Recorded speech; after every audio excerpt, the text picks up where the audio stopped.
Reflexiones amazónicas con David Landa.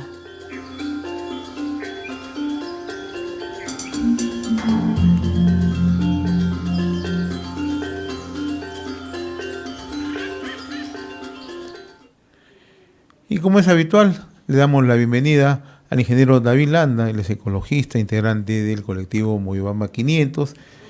Y un buen día desde Lima, y también él está con un hermoso paisaje, con una hermosa vista para conversar sobre el tema que nos convoca esta mañana, la deforestación y su impacto en la nutrición en el poblador amazónico. Qué gusto saludarlo, ingeniero David Landa, muy amable. Muy amable, mi querido José. Nuevamente, muchas gracias por esta oportunidad, como siempre lo reitero, de llevar algunas reflexiones y algunas conclusiones sobre el manejo de nuestros territorios en la Amazonía peruana. Un abrazo, a tus órdenes. Antes de comentar acerca del impacto en la nutrición que tiene la deforestación en la Amazonía, me gustaría conocer, tú que tienes mucha información respecto a la Amazonía, ¿cuál es la región más deforestada en estos momentos en la Amazonía?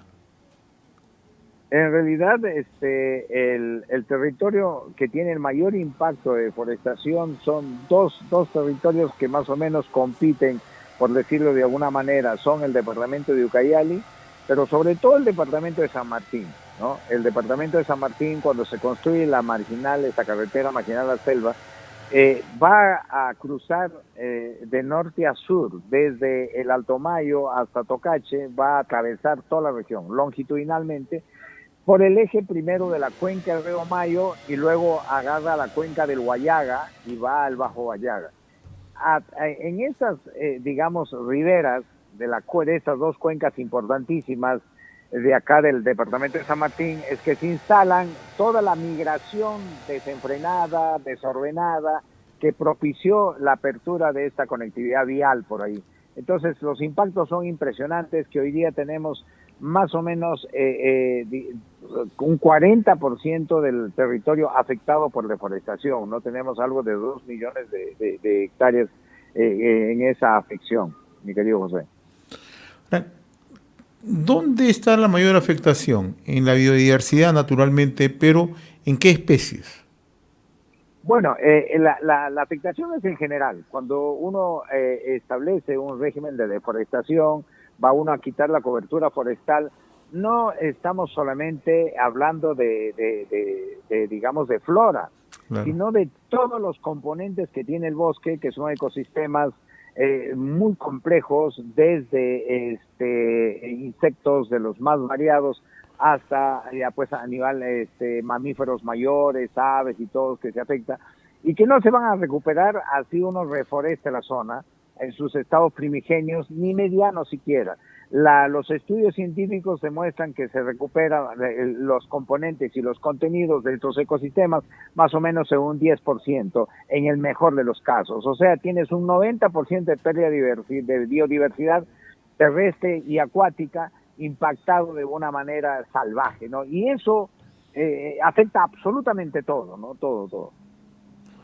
Ahora, en el caso de los peces, de cómo está afectando, ¿no? Tú has citado un estudio internacional de hace unos años y cómo esto impacta en la nutrición. ¿Qué especies?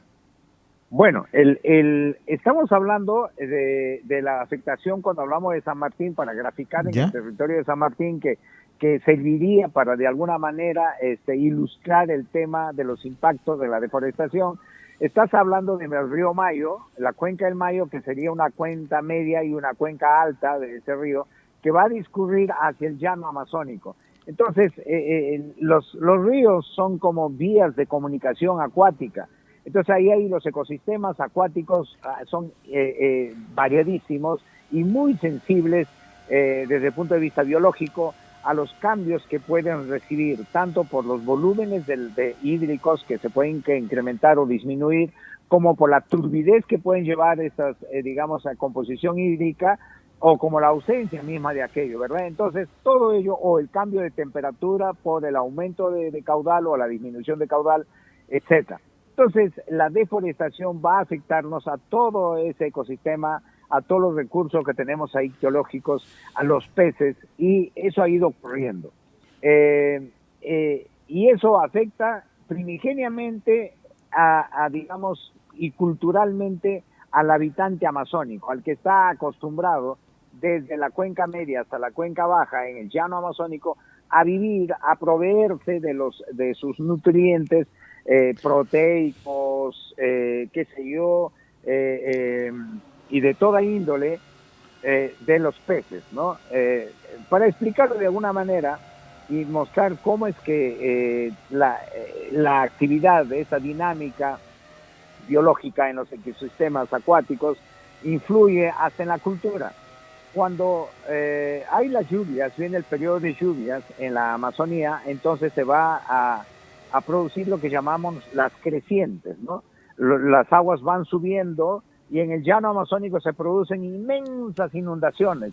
Se hace como todo un mar debajo de esa malla verde de la cobertura forestal. Tú encuentras que los ríos se prolongan a ambas márgenes kilómetros de kilómetros, y tú puedes salir del cauce de un río y te metes entre los árboles en un mar inmenso. Eso es en la época de la creciente. Y después viene la estación de la vaciante. Pasa la temporada de lluvias y luego se van disminuyendo las aguas lentamente. Bueno, eso ocurría con una cadencia y un ritmo a través de millones de años que no se había alterado mayormente.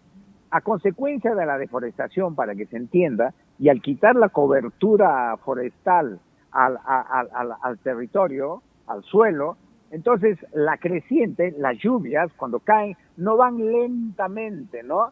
Toda esa hidroenergía disipada por las hojas, por los troncos, por la vegetación, sino va violentamente, cae a las cuencas.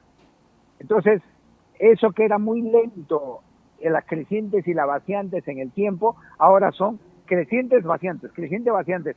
Nosotros, por ejemplo, tenemos un postulado de que la Amazonía es un ser vivo, un megaorganismo vivo que tenía una respiración o una pulsación cadenciosa, regular a través de millones de años, y hoy día con la deforestación esto se ha digamos, agitado, de tal manera que tenemos al ser Amazonía, ese megaorganismo biológico indivisible que está respirando agitadamente, creciente vaciante, o sístole diástole, con una taquicardia, que ha traído como consecuencia que se altere el régimen hídrico, eso altera el régimen biológico y por lo tanto altera con la pérdida de caudales también la inmigración natural de los peces hacia las cabeceras de cuenca para cumplir su ciclo biológico de reproducción y maduración, y los peces grandes cada vez están siendo en menor proporción en la Amazonía, como el paiche que están mostrando en este momento, que puede llegar a medir 3 metros. También peces grandes como por ejemplo el dorado, que puede medir 1,40 metros o 1,5 metros, la doncella, también la gamitana o el paco, que pueden ir hasta 90 centímetros de tamaño, que esos peces grandes son ricos en hierro y zinc, y también en omega 3 y omega 6, por supuesto, pero el hierro y el zinc son importantes para la nutrición y la reducción de la anemia en la población. Y ahí ya las situaciones se agravan, mi querido José, cuando por estas alteraciones los peces grandes van disminuyendo su presencia en la dieta del amazónico y en los mercados también, y aparecen más los peces chicos que son más carentes de hierro y zinc, y por lo tanto los índices de anemia aumentan, ¿no? Vale decir, como final de este párrafo, que los departamentos que tienen mayores índices de anemia en los nonatos o en los niños de menos de 3 años son Ucayali, Loreto, la parte que va al llano amazónico de San Martín y la provincia de Condorcanqui en Amazonas. Y eso se agrava porque cada vez, repito, los peces grandes se van ahuyentando de las mesas y de los ríos en la Amazonía. Y ahí viene el otro impacto que afecta en la nutrición de las personas, fundamentalmente de los niños, como tú lo acabas de mencionar. Así es, totalmente. Y eso es el tema que hay que empezar a trabajar, ¿no?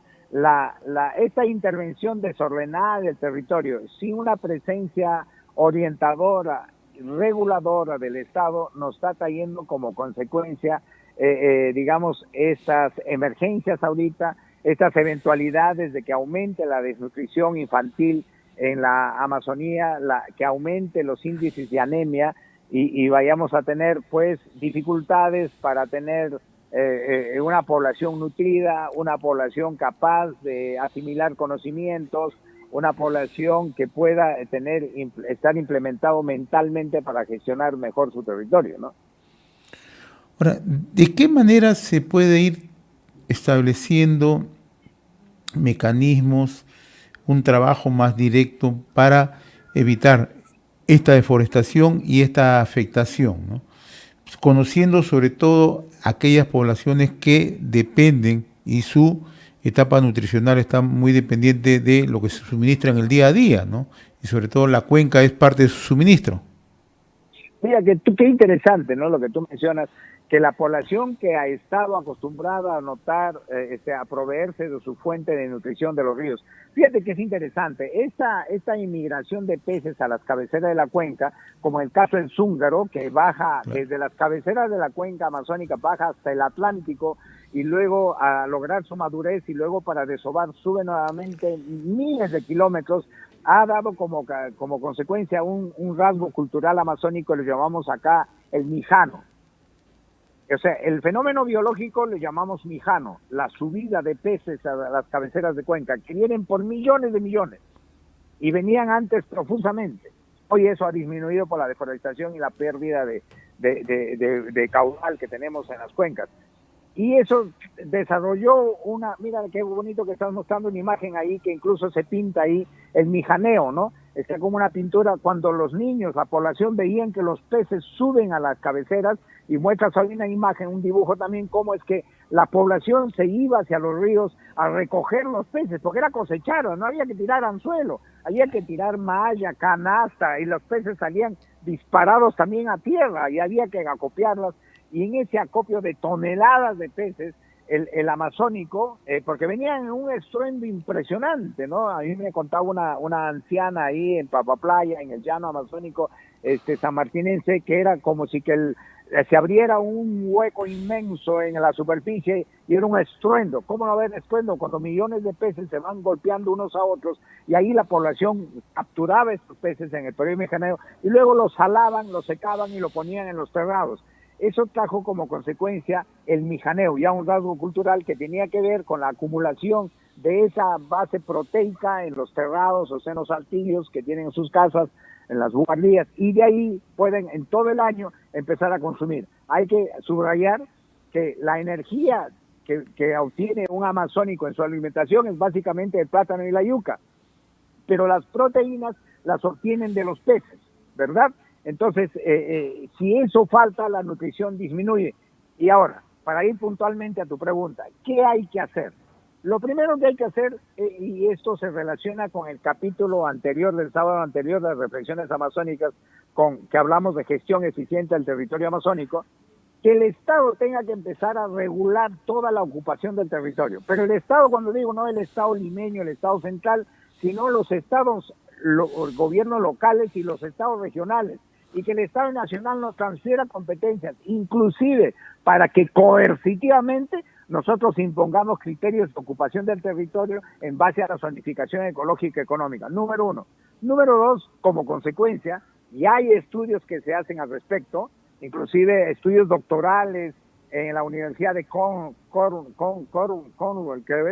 efectivamente, que recomiendan el establecimiento de represamientos de aguas en la Amazonía para que puedan ahí desarrollarse los peces grandes que cada vez van en disminución, ¿no?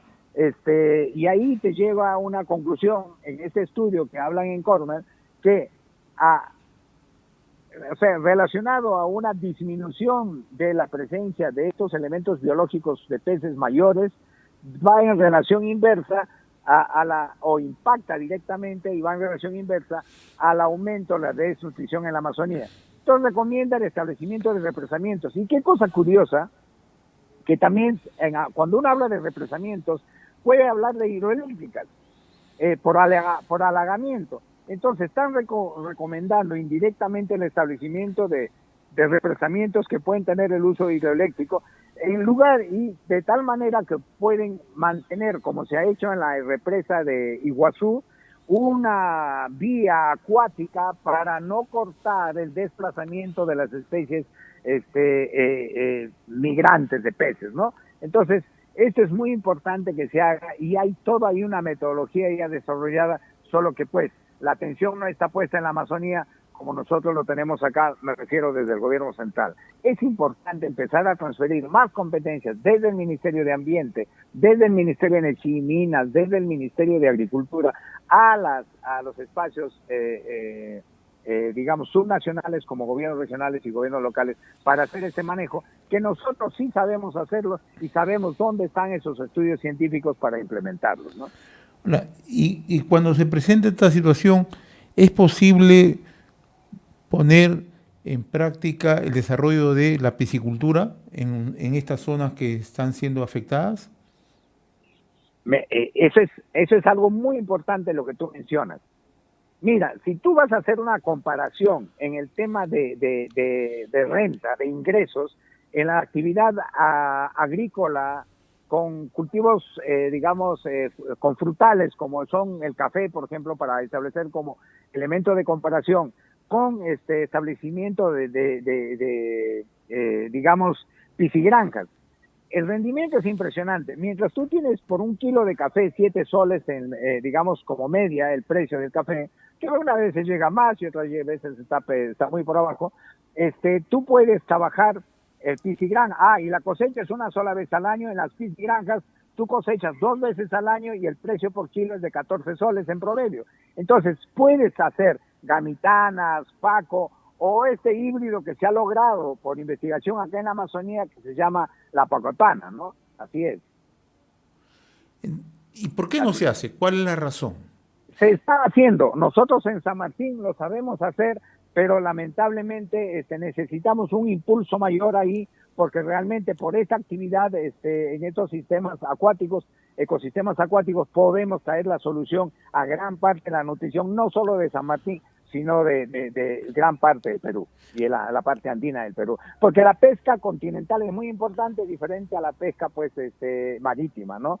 Aquí tenemos ambientes controlados y podemos medir nuestros volúmenes de producción, mientras que en el otro lado no estás tú cultivando, sino solamente estás cosechando lo que te da la prodigiosa corriente de Humboldt, ¿no?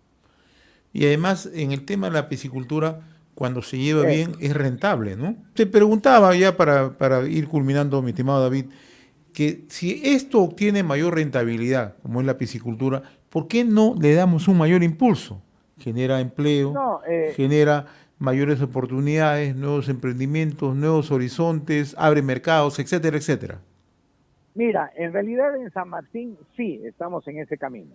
Ya comenzamos el proceso y con mucha alegría, hablando con el ingeniero Ángel López Malaverry, que es un referente en esta actividad, en realidad debería ser un referente en toda la Amazonía, es un hombre que tiene muchísimo conocimiento.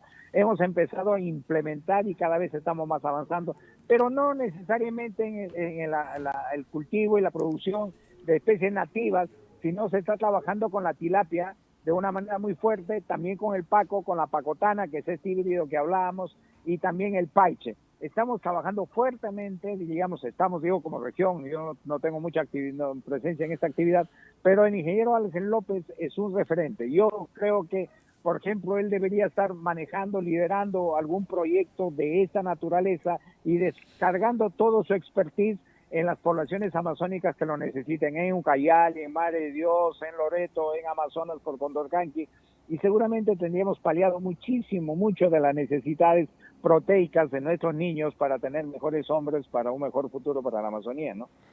Muy bien, David, yo te agradezco. Explícame, ese tallado que está a tu espalda. Bueno, ese tallado es de la yara, pero en este caso le hemos cambiado. La yara es la sirena, que así le llamamos en la Amazonía, pero aquí le hemos cambiado, hemos hecho una mezcla de sirena con árbol. Tú ves ahí las raíces, claro. Las raíces, la parte base del tallado, que es una dama muy bonita, tiene ahí, las raíces son de la catahua. La catahua es un árbol extraordinariamente bello en la Amazonía, que tiene unas paletas en las raíces y que puede crecer pues de una envergadura notable, ¿no? Entonces lo tenemos en el llano amazónico también, y ahí hemos querido hacer una escultura que ya le pondremos el nombre, a ver si nos sugiere algo, para un nuevo elemento mitológico de las narraciones amazónicas, ¿no? Con No, la en catagua. realidad nos llamó la atención en la escultura y ya tú nos estás dando una explicación cómo surge, ¿no? Y forma parte de la paisajística justamente de San Martín, ¿no? Y nos pone Así es, nuevamente en prueba lo que tú explicas, ¿no? Poner así en es, hermano. valor, en relieve todo lo que se tiene en la biodiversidad en la Amazonía. No sé si tengas algo que agregar, David, por favor. No, y que tiene mucho sentido lo que tú dices, realmente porque la Amazonía todavía no está mirada y no está puesta en valor virtuosamente. Cuando la empecemos a gobernar nosotros, en el concierto nacional peruano, pero podamos tener nosotros el dominio y el imperio del ejercicio de competencias para gestionar adecuadamente el territorio, el Perú verá incrementado mucho más su riqueza, porque lo que tenemos ahorita son recursos que tenemos que convertirlos en fuentes de riqueza. Eso es. Un gran abrazo, José. Muchas gracias por Gracias. este espacio. Conversamos con David Landa, integrante del colectivo Moyobamba 500, desde San Martín, desde Moyobamba, ¿no? En nuestra habitual reflexiones amazónicas de cada sábado. Reflexiones amazónicas con David Landa.